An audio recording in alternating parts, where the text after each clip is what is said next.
చేసే మూర్ఖుడు. మిస్టర్ ప్రభాకర్, ఒళ్ళు దగ్గర పెట్టి మాట్లాడు. సభ్యత లేకుండా కాదురా నాకు తిక్కరేగితే కాల్చి పారు చెబుతా. నువ్వు కాల్చగల సమర్థుడైన తెలుసు ప్రభాకర్. అయినా నేను తలుచుకుంటే నీ సామ్రాజ్యాన్ని సమాధి చేస్తా, నీ శేఖర ప్రపంచాన్ని చిన్నాభిన్నం చేస్తా. ఇక నీ మంత్రం స్టార్ట్ అయింది. నీ అనుసార్లు ₹1,00,000 దొంగ నోట్లుగా మార్చుంటే పోలీసులకి నీటిగా అప్పగించారు. మరొకరు ఐరన్ ప్యాకెట్లు స్టూడియోని సప్లై చేస్తూ ఉంటే వాడి మకాలో తెలిసి ఆ స్టోర్లు ఓ సంవత్సరంలో కలిపేశాం. అయితే ఇక మరి మీరు బ్రతకడానికే వీల్లేదురా. మీ ముగ్గురిని ఒకే గోతులో పాతి పెడతా. మమ్మల్ని పాతి పెట్టాలంటే నువ్వు 10 జన్మలు ఎత్తాలి. కానీ నేను చట్టాన్ని పట్టించాలంటే నాకు 10 నిమిషాలు చాలు. అయినా నువ్వు అవలేలుగా అధికారులు డబ్బుతో కొంటావు, అవలేలుగా తప్పించుకుంటావు. అందుకే నీ సమాధికి సిద్ధి పెడుతున్నావు. నీ అడుగడిగా నీ నంతం చేస్తాం. డియర్ ఫ్రెండ్స్, ఈ జాతకం మొత్తం జాగ్రత్తగా వినిపించండి. వీడు వీధి రౌడీగా జీవితాన్ని ప్రారంభించి కన్నే పిల్ల నుంచి అక్కడి నుంచి విడదేశం మారిపోయింది.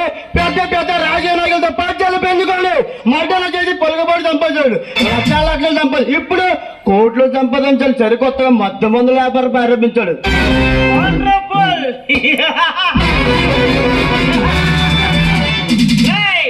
నా జీవితం మొత్తం సినిమా కథలా చెప్పేశారా, కానీ ఒక్కటే మాత్రం వదిలేశారు. నేను మీలాంటి శత్రువులను ఎంత కిరాతకంగా చంపుతాను అది మాత్రం తెలియక పెట్టుకున్నారు. నువ్వు సాడిస్ట్ అయినా టెర్రరిస్ట్ అయినా ఐ డోంట్ కేర్.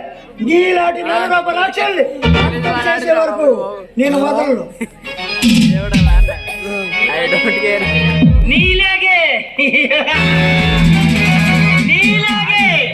నీలాగే ఎందరో మునగాళ్ళు, నీలాగే మిడిసిపడ్డ ఎందరో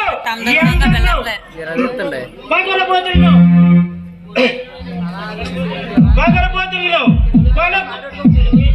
నరికేసిన చరిత్ర నాది. నా చరిత్రను సమా చేయాలంటే మీ బ్రతుకుల్ని బలి చేస్తాను. మిమ్మల్ని ఈ చీకటి ప్రపంచం నుండి వెళ్ళవేస్తాను. ఎన్నాళ్ళు నువ్వు ఎన్ని దోరణాలు చేసావో సహించాను, ఎన్ని అక్రమాలు చేసావో భరించాను. కానీ కళ్ళకవటం తెలియని కాలేజీ పిల్లలకి మత్తు మంది అలవాటు చేస్తున్నావు. నీ స్వార్థం కోసం అమాయకుని బలి చేస్తున్నావు. ఇక క్షమించరాని నేరం.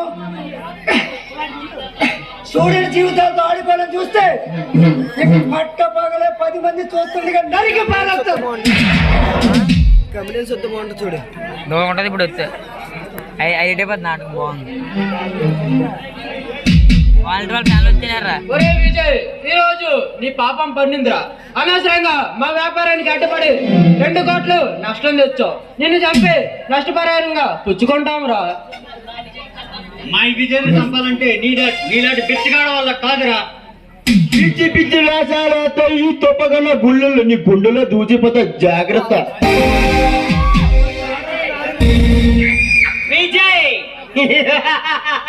నా కార్యక్రమానికి అడ్డు తగలకుండా ఉండాలంటే నీకెంత డబ్బు కావాలో చెప్పు. నువ్వు అడిగినంత డబ్బు ఇస్తా. డబ్బు ఎరచూపు నా నోరు ముయ్యాలని చూస్తున్నావా? డబ్బు కోసం గడి తినేవాడిని అయితే ఈ ప్రాణాలకు తగ్గించి ఈ బారాడులు అడుగు పెట్టేవాడు కాదు. ఇక నుండి నీ గుండెలో నిద్రపోతాను, గుర్తుంచుకో.